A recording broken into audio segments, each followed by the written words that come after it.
A gente estava vendo, né, ontem, a Guerra do Paraguai. E eu falei que a Guerra do Paraguai, de início, é uma crise, assim, não dá certo para o Brasil, principalmente porque, assim, não é uma falta de recursos, né? A gente tem noção do tamanho que o Brasil é, a quantidade de pessoas que ele pode acolher, né? Mas é porque o exército era totalmente desorganizado e, como eu falei, existia a Guarda Nacional, mas que não era de pessoas treinadas, preparadas, enfim, todo esse tipo de coisa, principalmente porque os maiores títulos eles eram comprados, né? Então eram pessoas assim, como eu falei, mimadas, filhinhos de papai. Então vai começar assim, dando ruim assim, para vocês terem noção, tipo, um país ele já é meio perdedor assim, eu diria, quando a guerra está acontecendo no país dele, porque você já está, né, estragando o seu território, não o território do outro. E isso já é um sinal, porque a primeira batalha que acontece é o Paraguai indo para o Mato Grosso, e aí eu falei que eram 300 paraguaios contra 15 brasileiros, é óbvio que vai ser uma perda muito grande, assim, e enfim, a gente começa perdendo, mas eventualmente o Brasil, assim, junto aos outros países que estavam aliados, vão começar a se estruturar, a se organizar, né, para combater, para revidar o Paraguai. Primeiro, eles vão conseguir apoio financeiro da Inglaterra, né? Por isso que tem muita gente que fala, não, a Inglaterra que influenciou essa guerra, mas não existe nada registrado, assim, e como eu falei, o parque industrial do Paraguai era muito interessante e promissor até, de certa forma, mas também não chegava perto do que era a Inglaterra, fundadora, criadora da Revolução Industrial, assim. Então não faz muito sentido. Provavelmente esse financiamento surgiu porque, né, o Brasil já tinha relações com a Inglaterra, desde sempre, sempre teve dívidas com a Inglaterra, só depois vai trocar para os Estados Unidos. Então eles vão ceder, né? Ainda mais que ainda tinha a Argentina e o Uruguai envolvidos. E eles vão começar a construir outras coisas aqui dentro do Brasil, tipo um exército militar real, né? Então, vai ter. Eu falei, né, que tem um dos líderes que vai ser um dos que vai mais ganhar as batalhas, enfim, vai ser muito importante para a guerra, que eu esqueci o nome dele, que depois ele vai sair, porque era só destruição do Paraguai para nada, assim, já era óbvio que a guerra tinha ganhado, mas Dom Pedro II decidiu não finalizar a guerra até quando acontecesse a morte de Solano Lopes. Enfim, o nome dele era Duque de Caxias. Não sei se eu anotei, porque depois eu falei para. Eu notei que ontem eu falei, eu não lembro o nome dele, estava escrito no slide. Mas enfim, era o Duque de Caxias, ele vai largar a guerra e quem vai assumir é um cara chamado Conde Deu, que ele era casado com a filha de Dom Pedro II. Mas, enfim, eles vão estruturar um pouco mais o exército aqui no Brasil, que é muito importante, e, inclusive, eles vão incluir, né, escravizados, pessoas negras, para entrarem no exército em troca de liberdade. E não só isso, quando, né, tem aquela questão de reservista, de alistamento, vai chegar uma época em que vai ser obrigatório que o seu filho mais velho, por exemplo, vá para a guerra. E aí, os ricos, assim, o pessoal da elite, enfim, esse pessoal, assim, mais rico mesmo, por exemplo, os donos das fazendas e tal, eles não vão querer colocar o filho deles para ir para a guerra, assim, para morrer, enfim, correr risco de vida. Então, eles vão dar em troca os escravizados. Então, esse exército que vai para a Guerra do Paraguai vai ser um exército com pessoas negras muito presentes, assim. E isso vai criar uma relação não só entre os escravizados, né, que agora vão ser libertos, porque se eles conseguissem voltar da guerra, havia a promessa de que eles iam ser libertos, como eles vão conseguir ter uma relação até com pessoas brancas, assim, pessoas que eram livres e que estavam no exército. Tanto que antes da guerra e tal, era dever, era uma tarefa do exército, por exemplo, caçar os escravizados que fugiam, assim, das fazendas. E isso eles, por exemplo, quando eles saem da guerra, eles vão parar de fazer. Mas, enfim, o governo brasileiro ainda assim vai criar um sentimento muito de patriotismo, por exemplo, na época, para conseguir recrutar as pessoas, né? Então, a Guerra do Paraguai é muito significativa para criar também uma identidade nacional. Aí o alistamento compulsório, como eu falei, vai causar um descontentamento na população, né? Principalmente na população mais rica. E aí a grande parte das tropas vai ser constituída de escravizados, que eles vão ser enviados, né, pelos seus senhores em troca, para que não enviasse o filho deles.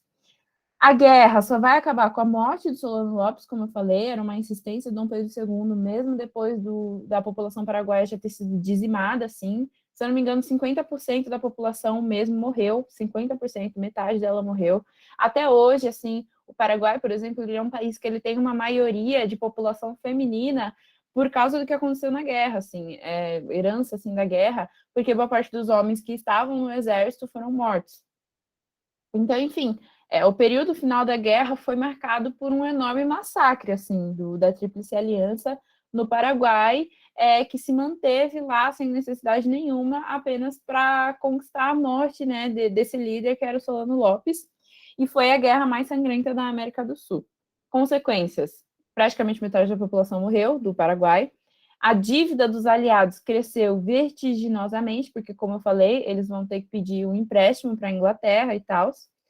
Vai ser consolidado o início assim de um sentimento brasileiro, né, de país, porque antes era muito meio bagunçado, tinha acabado de acontecer, né? Aconteceu o primeiro reinado, o período regencial, e agora estava no segundo reinado. Não existia muita organização ainda. Isso foi algo que pecou muito, por exemplo, no primeiro reinado. Então era muito difícil. Esse é o momento também, né? O segundo reinado é o momento que surge o romantismo, né? E eles vão escolher como ídolo, por exemplo, a Iracema, que era aquela mulher indígena, e para tentar representar todos. Óbvio que eles não tratam da pessoa negra nesse momento. Eles preferem escolher a mulher indígena, né? Que ainda assim é uma população que vai sofrer muito genocídio, mas na época vai ser escolhida para trazer um sentimento de união, de identidade brasileira. Então faz parte daquele momento ter essa construção de identidade, porque os estados eram muito diferentes de fato. E as Forças Armadas foram reorganizadas, e quando elas voltam como uma instituição muito poderosa, com poder e com vontade de agir na política. Isso é muito importante que vocês saibam, assim, faz parte da linha para tentar lembrar um pouco do segundo reinado e das consequências que vai ter a partir de então, depois da Guerra do Paraguai, essa vontade do exército, não só eles saírem forte, como eles saberem que eles estão saindo fortes dessa guerra, e eles terem desejo, assim, de agora agir aqui no Brasil. E não só isso, as Forças Armadas saem da Guerra do Paraguai abolicionistas, né? Muito por causa dessa relação que eles vão manter, né, com os escravizados. Ex-escravizados agora, perdão. Mas, enfim, aí falando um pouquinho do movimento abolicionista, que tem muita conexão com a Guerra do Paraguai, é justamente para abordar isso, assim. Logo depois vai surgir a campanha abolicionista, que vai ter muita adesão das camadas populares. Já existia uma pressão da Inglaterra, né? É muito importante que vocês tenham em mente de que a conquista da abolição no Brasil não é uma conquista benevolente, que a menina lá foi lá, assinou a lei porque ela era incrível e não tinha racismo com ela, pelo contrário, os diários dela mostram que ela nem queria assinar aquela lei. Ela foi assinada porque o pai dela fez ela assinar. Então, enfim, não foi uma atitude benevolente, existiu uma pressão por parte da Inglaterra. Também não é concisa a razão do porquê exatamente a Inglaterra quis. A mais tradicional, e que pode até ser abordada, eu nunca vi assim no vestibular, porque é muito debatido mesmo, é que dizem que libertar os escravizados ia criar um mercado a mais para a produção deles, né, que estava muito em alta por causa da Revolução Industrial e tal. Mas não faz muito sentido, né? Porque os escravizados que são libertos, na maioria dos países, eles ficam numa situação de marginalização, em que ter mercado é uma ideia muito distante, assim. Mas, enfim, essa é a mais concisa, que eu, por exemplo, ouvi nas minhas aulas de história, que muita gente ouve. É uma razão, é uma teoria, ela não é falsa e não necessariamente verdadeira também, mas tem gente que fala que era uma onda também, a mais recente, uma onda dos Quakers na Inglaterra, que são protestantes e que acreditavam mais que as pessoas tinham que ser iguais e tal, era uma questão mais moral para esses Quakers, que vão mobilizar a abolição nos outros países.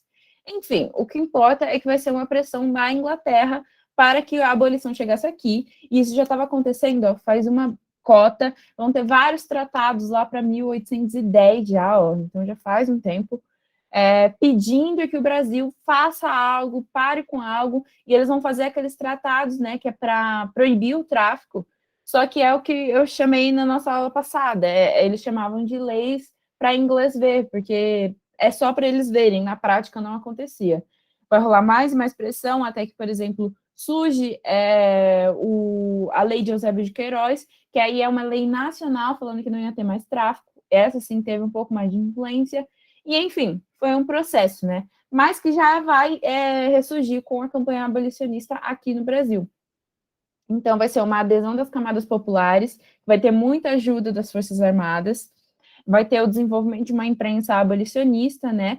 O Navio Negreiro é um poema que é recitado na Sanfran, lá em 1800 e pouco, não sei o ano exatamente, mas, enfim, muito importante, é aqui no Salão Nobre, por isso ter essa foto.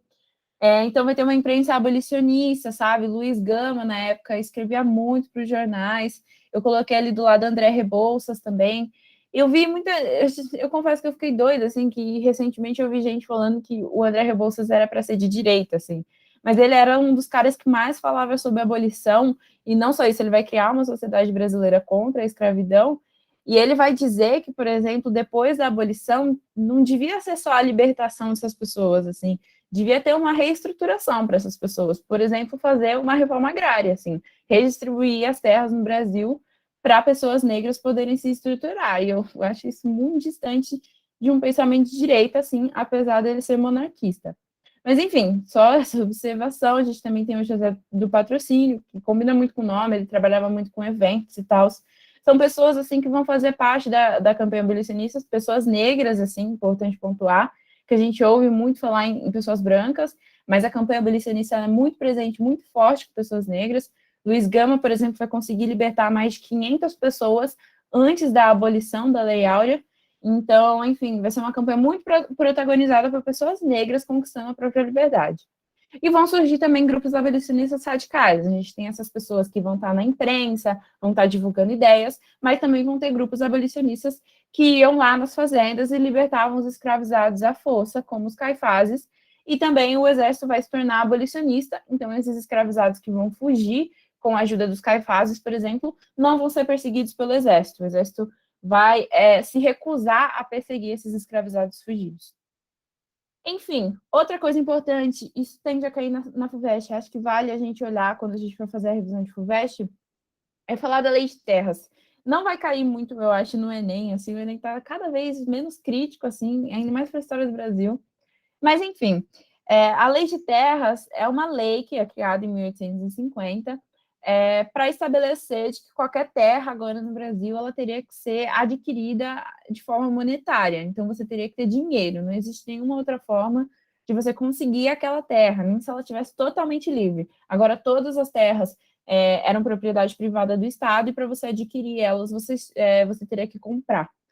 A lei de terras ela é muito significativa porque ela tem essa ideia de acesso à terra negado. Então, você vê que é num período muito assim, não é coincidência, é num período em que já era fato assim de que a abolição ia chegar no Brasil, porque a gente foi o último país, então os outros países já estavam tudo assim com a abolição na prática, e não só isso, tinha uma pressão enorme da Inglaterra. Então, a gente já sabia, as pessoas já sabiam na época que isso ia chegar algum dia. A gente, por exemplo, tem a Lei de Eusébio de Queiroz, que eu acabei de falar, ela surge nesse ano, e não só isso, tem aquele programa lá de vinda de imigrantes. Se eles queriam trocar a mão de obra, aqueles fazendeiros, aqueles senhores, eles não queriam que os imigrantes, por exemplo, pobres, chegassem e conseguissem uma terra.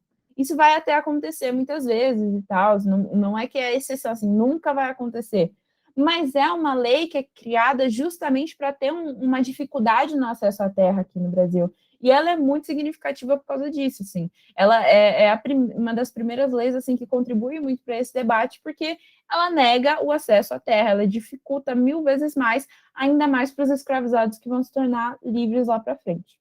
E é uma forma de reprodução latifundiária com alta margem de lucro, porque as pessoas que têm dinheiro e sempre tiveram dinheiro no Brasil vão conseguir comprar, não é problema nenhum para elas essa questão monetária, e eles vão conseguir somente aumentar, expandir a quantidade de terras que eles têm. Então, é essa reprodução, é essa manutenção do latifúndio aqui no Brasil. Por isso que ela é muito significativa e, assim, cai bastante. Eu já vi cair muitas vezes, assim, de alguma forma na FUVEST. Enfim, só para falar um pouco das leis, elas não caem assim exatamente. As que eu mais vejo é essa Eusébio de Queiroz, que eu falo, que é estabelecer medidas para a repressão do tráfico negreiro. Ventre livre é interessante porque ela concede liberdade aos filhos recém-nascidos de escravizados e a todos escravos escravos na nação, Só que é uma questão assim, eles davam uma. Qual que é o nome? Uma indenização em troca. Então, tipo, essas pessoas poderiam ficar com esses filhos até os 13 anos ou não, e se não ficassem, iam receber uma indenização. Assim, na verdade, 13 anos, enfim, é uma idade assim que é até que interessante para eles manterem um escravizado com eles, porque basicamente você estava livrando essas pessoas da velhice ou de sair assim do auge. Para vocês terem uma ideia, no Brasil, a média de vida de um escravizado aqui, se eu não me engano, foi no século XVIII, era de 18 anos. Nos Estados Unidos, na época, era de 35. Aqui era de 18, para vocês verem como as condições aqui eram horríveis. Então, assim, você manter ele um pouco mais já não era tão interessante. A mesma coisa para os sexagenários, porque, tipo assim, quando o escravizado tinha mais de 65 anos, quando ele chegava, que era já muito pouco, por isso que foi assim, uma piada você falar de escravizados com mais de 65 anos de idade na época. Quando eles chegavam ainda assim, eles já não tinham condições mais de trabalhar, de fazer o que eles faziam aos 18, aos 15 anos. Então, meio que esses escravizados ficavam a custo daquele dono, e não rendiam tanto quanto o que era esperado. Você só está livrando eles de um peso que é custear o resto da vida desse homem mais velho, assim. Aí você não precisa mais, você só larga ele, que agora tem a lei dos sexagenários, assim, você não é mais responsável por custear nada, né? Porque antes era sua propriedade, você teria que, no mínimo, cuidar, assim, dela, sabe? Então, essas duas leis, assim, tem essa crítica por trás, quando cai é mais ou menos para falar disso, do quanto o Brasil, né, estava tentando se mostrar progressista, mas, ao mesmo tempo, não tinha nada efetivo na prática. E, por último, tem a Lei Áurea, de 1888, que declara extinta a escravidão no Brasil, foi assinada por pura pressão. Dom Pedro II, assim, já sabia que não estava no seu auge, assim, aqui no Brasil, ele viajava, vai ter uma época que ele vai ficar doente, vai começar a viajar muito, e como ele também não queria que o pessoal, assim, a elite já não estava, assim, estava pensando em começar a tomar poder, sabe? Porque é melhor do que ter um rei lá fazendo as coisas por você, você mesmo tá lá fazendo as coisas por você mesmo. Então, eles já estavam meio que alinhados com isso. Quando a abolição acontece, eles já não têm mais motivo nenhum para apoiar, e eles vão para o lado do exército, né? Porque antes a única coisa que a elite econômica, assim, esses donos das fazendas, esses abolicionistas não queriam com a República e com o exército conquistando uma proclamação, era o fim da escravidão, porque eles já sabiam que o exército era abolicionista. Quando a abolição foi assinada de qualquer forma, por isso que Dom Pedro II coloca ainda a filha dele para assinar, que era porque era para fugir um pouco da responsabilidade dele. Enfim, a abolição acontece de qualquer forma. Então, aí que eles vão para os partidos republicanos que vão surgir na época, por exemplo.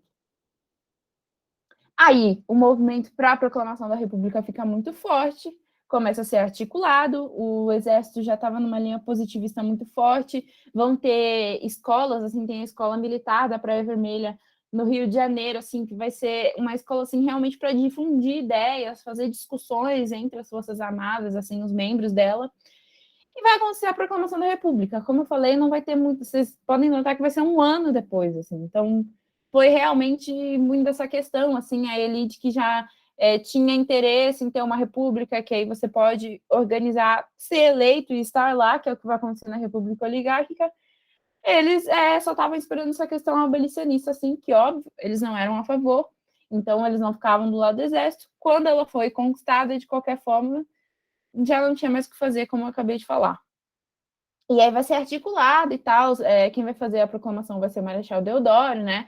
Ele era muito amigo, inclusive, de Dom Pedro II. Ele queria postergar essa proclamação. Como eu falei, Dom Pedro II já estava doente na época. Então ele falava que ele queria esperar que Dom Pedro II morresse mesmo. Mas, enfim, vai fazer muita pressão. Tinha um outro lado do exército que era mais rígido, que queria muito a conquista dessa república, que era mais radical mesmo.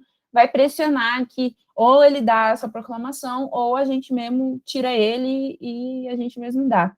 Então, ele vai fazer dia 15 de novembro de 1889, toda a família real vai ser exilada, vai voltar só bastante tempo depois, assim, até hoje em dia tem a família Bragança morando no Brasil, que eles acham que tem que voltar a monarquia para o Brasil, mas enfim, para fazer essa proclamação e tal, junto à elite, foi orquestrada por diversos setores da elite que estavam descontentes com o imperador, né? Que, enfim, a república naquele momento parecia mais interessante, tanto para o exército, que era muito positivista e, né, o positivismo defendia uma república ditatorial, mas uma república, e a elite também, então eles se uniram e fizeram essa proclamação.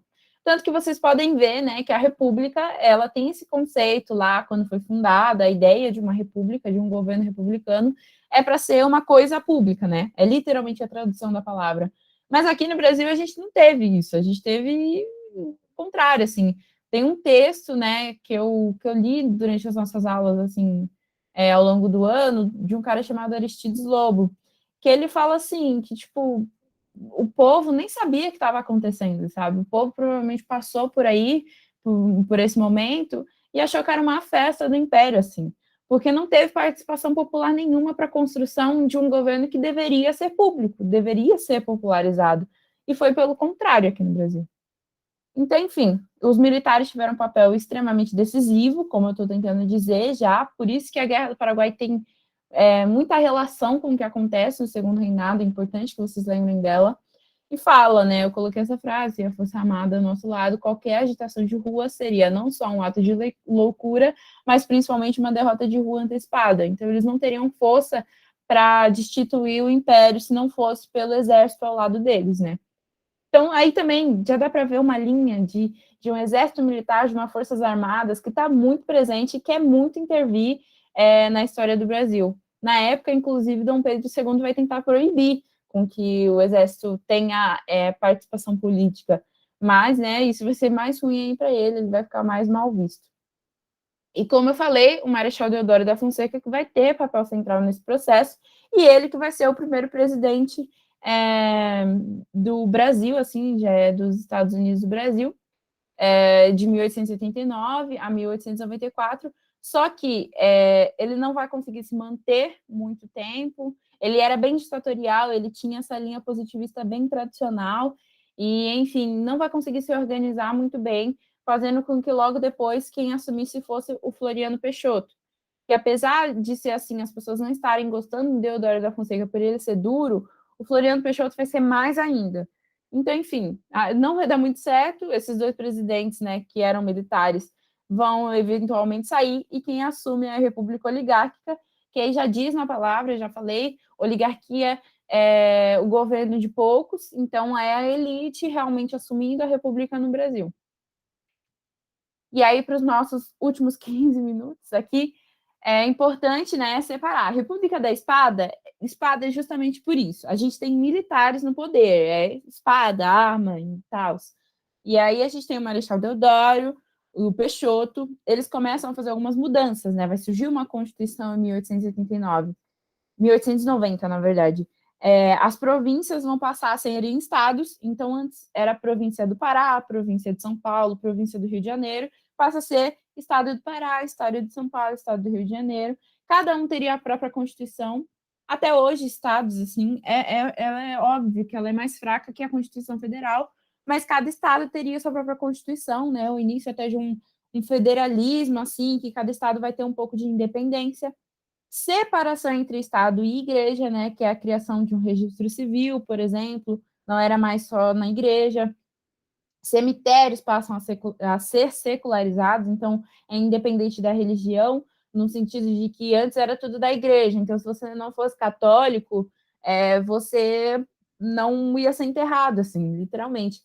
Ou você ia ir para um cemitério de indigente, que era algo muito humilhante, assim. Tem um professor da Sanfran que ele era alemão, eu acho, ele vai vir para o Brasil, então ele era protestante, e ele era muito querido, mas ele vai morrer, e aí a opção dele era ir para um cemitério de indigentes. Só que como os alunos gostavam muito dele, ele se chama Julius Frank, eles não acharam legal colocar ele no cemitério e enterraram na Sanfran, e até hoje tem o cemitério, tem um corpo lá enterrado na Sanfran.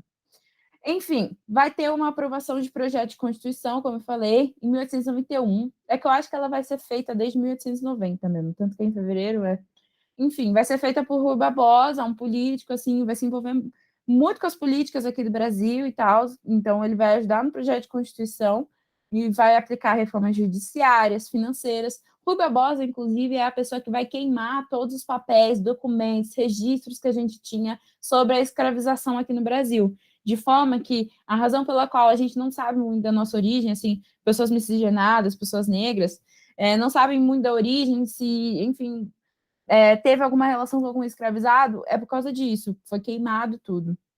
E ele foi responsável por isso. Enfim, a reforma é criada pelo ministro da Fazenda, o Rui Barbosa, que vai originar o encilhamento. O encilhamento é uma proposta econômica de dar mais dinheiro, emprestar mais dinheiro e colocar mais dinheiro em circulação, que vai dar muito errado. Foi criada pelo mesmo cara, Rui Barbosa. Ele era ministro da Fazenda na época e vai dar muito errado. Vai gerar uma enorme inflação, vai aumentar 1000 vezes o custo de vida, o valor da moeda brasileira vai despencar. Vários bancos vão entrar em falência porque ele vai ter um estímulo de emprestar dinheiro, ele emprestou o dinheiro e ninguém vai pagar de volta, e vai ter um alto índice de desemprego. Então, uma crise, o encilhamento vai ser uma falha, assim, vai ser um fracasso. Pois bem, eu falei da questão do Marechal Deodoro, do Peixoto, que eles eram muito autoritários, então não vai dar certo, assim, vão acabar destituindo os dois, e aí quem vai assumir já é a República Oligárquica, com, presidentes civis, assim, então não são militares necessariamente, ok? E aí a gente está falando de 11 presidentes em 36 anos, são muitos presidentes, então não dá para falar de um por um agora, hoje, mas a gente pode falar, né, um pouco de como é aquele período, e é um dos períodos que mais caem no vestibular. Então, a gente tem a política dos governadores, que é muito significativa, a dos governadores e a do café com leite, porque a dos governadores é um arranjo que garante estabilidade política, no sentido de que não vai ter muita intervenção, não vai ter intervenção popular, principalmente, assim. Então, como eu falei, era um governo bastante focado na elite. E aí o governo, aí tem essa frase, né? O governo central sustentaria, sim, os grupos dominantes nos estados, enquanto estes, em troca, apoiariam a política do presidente da República. Então, era uma troca, assim. Eu apoio, vamos supor, o presidente apoia qualquer política que seja feita no estado, o estado apoia qualquer política que seja feita assim, na presidência, no executivo, fazendo com que, assim, cada um consiga agir da forma que quiser no Brasil, sem ter empecilho, sem ter um parlamento, sem ter ninguém tentando mobilizar algo. Quais são os objetivos? Reduzir disputas políticas no âmbito de cada estado, né, prestigiando só os grupos mais fortes, só as elites regionais. Chegar a um acordo básico entre a União e os estados, porque quando você forma uma república, né, vai surgir aquela questão dos três poderes, vai chegar a questão da governabilidade. Então, muitas vezes, se um presidente não estava de acordo com o governador, com o parlamento, ele não ia conseguir fazer muita coisa, porque, por exemplo, tem que ser aprovada pelo legislativo. Então, essas coisas vão ser dialogadas e todo mundo precisa estar de acordo. E vai pôr fim à hostilidade existente entre executivo e legislativo. Como eu falei, é a questão do parlamento e da presidência, do governador, que no caso eles poderiam fazer o que eles quisessem, porque eles tinham esse acordo, e aí cada um fazia o que quisesse e ninguém impedia ou, enfim, colocava obstáculos em nada. Resultados: os partidos das oligarquias rurais de cada estado sempre ganhavam as eleições, porque era tudo roubado. Assim, república oligárquica, a gente pode falar de uma república, de uma democracia, mas na prática não existia democracia. Lá tudo era roubado, existia a comissão de poderes lá da época, que era só para garantir que a pessoa que tinha que ser eleita ia ser eleita. Então, ela se chamava Comissão Verificadora de Poderes. Em teoria, era para fiscalizar as eleições, mas na prática era o contrário. Então, mesmo se existisse uma puta resistência, o que seria bem raro, ainda ia ter no final a comissão para ir lá e falar, não, tal pessoa ganhou e tal pessoa ia ganhar. Então era tudo roubado, assim, não existe democracia, não existe poder popular nesse momento. É uma organização realmente totalmente oligárquica. E aí esses partidos oligárquicos ganhavam sempre em cada estado, e o Congresso Nacional sempre apoiava as decisões do presidente, dando essa governabilidade que eu falei. Nunca vai ter ninguém para emperrar, mesmo que fosse um projeto ruim, assim. observação consolidou o poder político das oligarquias rurais, assim, tanto que eles vão ficar 36 anos no poder, conseguindo fazer o que eles queriam, a hora que eles queriam, ok? Aí tem aqui, gente, eu não vou conseguir passar assim detalhadamente, mas como eu falei, tem a Comissão de Verificadores de Poderes, que era um órgão federal controlado pelo Congresso, mas que, como eu falei, fiscalizava, mas na verdade só garante a posse dos candidatos eleitos pelos partidos oligárquicos, e era como a República vai se garantir nesse período, assim, porque o voto vai ser muito entendido como moeda de troca. Então tem muita presença, né, do que eu acabei de falar, dos coronéis, do coronelismo. Coronéis eram pessoas assim muito poderosas em tal vila, em tal local bem mais específico. São aqueles caras latifundiários, ricos, que provavelmente tiveram vários escravizados ao longo da vida, assim. A elite da elite que ficava lá. E aí eles tinham esse cargo, eles eram os coronéis, como eu acabei de falar, e eles faziam um voto como moeda de troca mesmo. Então eles trocavam favores. Ah, você, né, a região dele ia ter só ele de rico, ou ele ia ser o mais rico. Então, por exemplo, ele dava cesta básica em troca de voto, ele dava assistência médica em troca de voto, porque a república ali era uma piada, não tinha assistência de forma alguma. E ele fazia essa questão de moeda de troca, as pessoas prometiam votar e tinha como conferir, porque o voto era aberto. E aí é preciso que vocês entendam, acho que o mais essencial é a política do café com leite, né?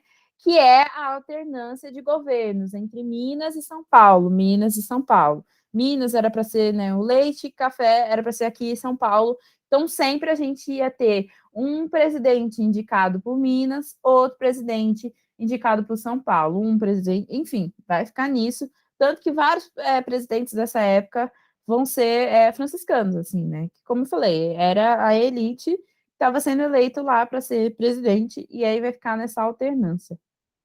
Aqui eu coloquei as tabelas, gente. É legal vocês darem uma olhada se vocês puderem. Os slides já estão no Arcada Digital, mas eu vou seguir, tá? Porque a gente tem pouco tempo. Revoltas. A gente tem a Guerra dos Canudos, né?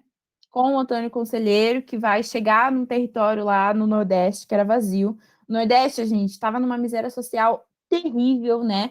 O açúcar, assim, já estava em decadência demais, mas não só isso, vai ocorrer a seca, o que vai fuder mais com tudo ainda. E como eu falei, a gente está falando de uma república elitista, então todo mundo vai cagar para o Nordeste, não vai ter assistência nenhuma, atenção nenhuma. E o Antônio Conselheiro, ele era um padre que não gostava muito da República, assim, realmente. Dizem até que ele era monarquista, e ele vai chegar nesse território vazio, que era Canudos, e vai fundar comunidades de Canudos, em que ninguém precisaria pagar os impostos, né? Porque as pessoas estavam pagando imposto atrás de imposto, mas o Estado nada fazia para ajudar eles. Então ninguém teria que pagar imposto, ninguém teria que pagar, era nada, era como se fosse uma comunidade independente. Lá eles teriam a própria porção de terra e poderiam produzir o que quisesse e fazer em troca assim para a comunidade ir sobrevivendo. Essa comunidade vai ser tão interessante, vai crescer tanto que vai chegar a ter 20 a 30 mil pessoas. E é óbvio que o governo não vai aprovar isso, pessoas não pagando imposto e tal. E, enfim, eles vão ter que fazer 4 expedições para destruir Canudos, vai ter uma boa resistência, mas que eventualmente vai chegar. Tem o livro, né, se eu não me engano, era do Lima Barreto. Se você, eu tenho quase certeza que ele trabalhava num jornal e tal. A mídia espalhava que Canudos era uma resistência, era gente que queria voltar para a monarquia, e era isso, assim. Não era uma questão social nem nada. Eles propagavam isso. E aí eles vão mandar o Lima Barreto para ir, né, para o Canudos para escrever sobre a última expedição para acabar com Canudos. E ele vai descobrir que não era isso, assim. Tanto que é ele que vai escrever um livro sobre e que estava sendo propagado coisas erradas, assim. A revolta da vacina a gente pode falar mais para frente, mas onde era Canudos? Nordeste, mais ou menos no estado da Bahia, ok? Mas voltando, a revolta da vacina a gente pode falar mais para frente, mas eu sei que muita gente usou para fazer piada, achando que a gente estava de volta na revolta da vacina, mas eu defendo essa, achando que é um contexto totalmente diferente, porque é um contexto muito eugenista, de propagação de ideias assim racistas mesmo, de que cientificamente pessoas brancas eram melhores e tal. Então já existia uma resistência muito da ciência contra as pessoas negras, e quando surge a vacina não existe uma popularização, não existe um Zé Gotinha, não existe um panfleto, não existe uma aula, não existe uma troca de ideias sobre o quanto vacina salva a vida. Não, eles literalmente botam polícia, que, né, pessoas negras e polícia, já não dá muito certo. Mas eles colocam polícia e o enfermeiro para ir lá aplicar à força uma seringa na sua mão sem nem explicar o que, que era aquilo. E é assim que se dá a revolta à vacina. Então tem muita questão por trás dessa, do que só resistir à vacina e agir de uma forma burra como o Bolsonaro. A revolta da Chibata é uma revolta da Marinha, que é a Marinha tinha uma presença muito forte de pessoas negras, assim, e eles eram muito maltratados. Acabou a escravidão e eles eram, assim, era tipo um nível, assim, de escravização mesmo. Eles lançavam muito chicote, assim, muita condenação por chicote de uma forma assim, cara, sei lá, você fez uma coisa errada, derrubou uma água na mesa, você ia ser chicoteado. Então eles eram muito maltratados, até que eles vão ir para a Inglaterra, porque o Brasil tinha comprado um navio novo lá e só os ingleses iam saber como mexer. E aí eles vão para a Inglaterra aprender e eles veem que as pessoas negras lá eram super bem tratadas, era tudo ok, um contexto um pouco mais igual e tal. E aí eles ficam surpresos e eles voltam e eles se organizam para se revoltar contra a Maria, contra essa violência institucional, assim.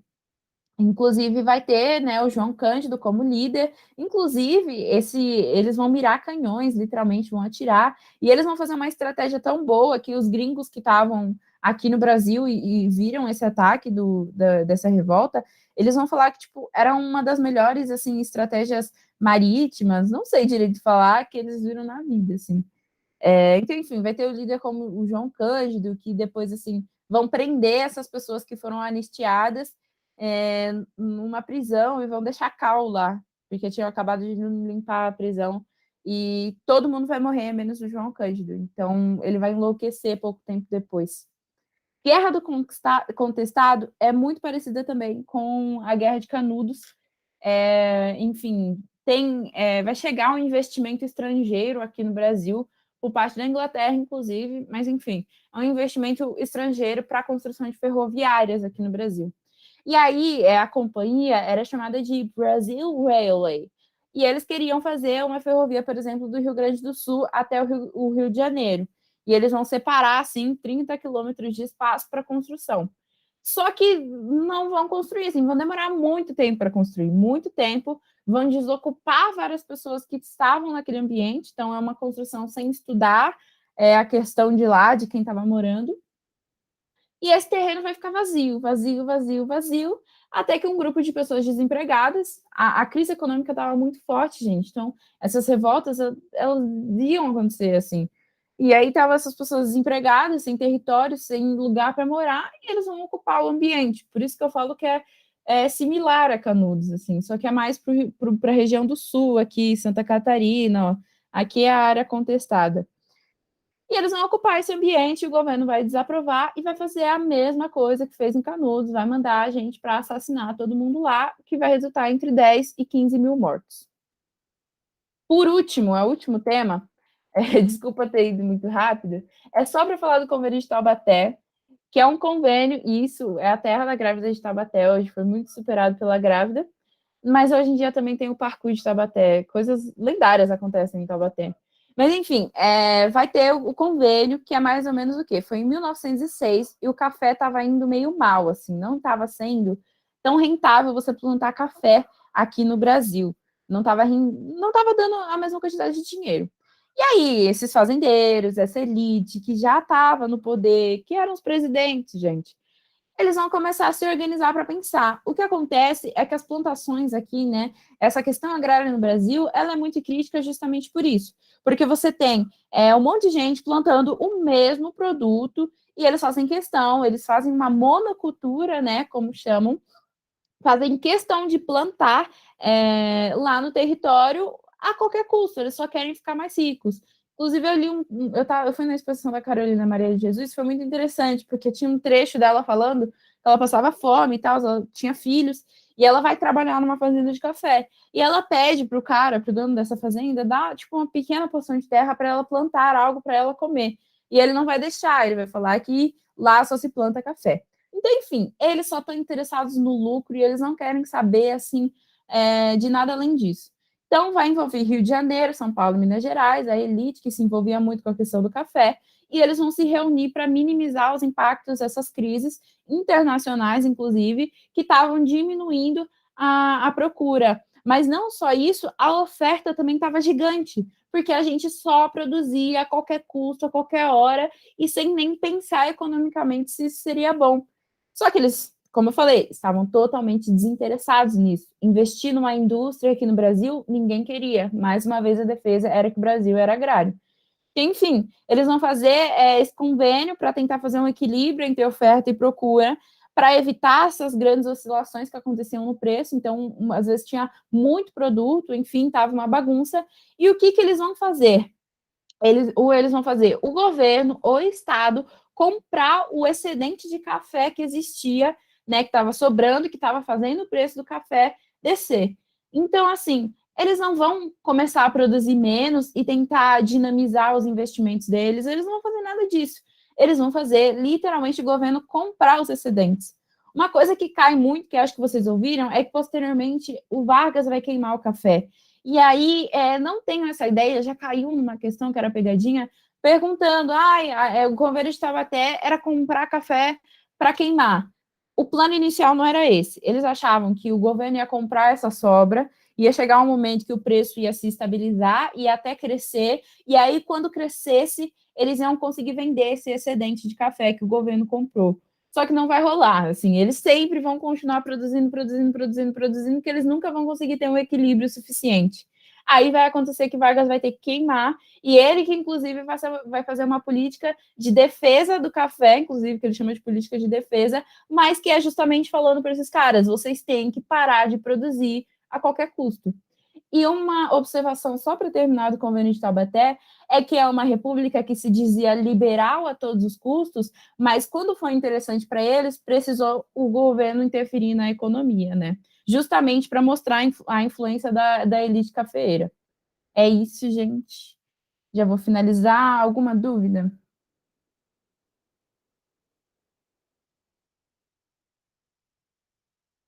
Nada.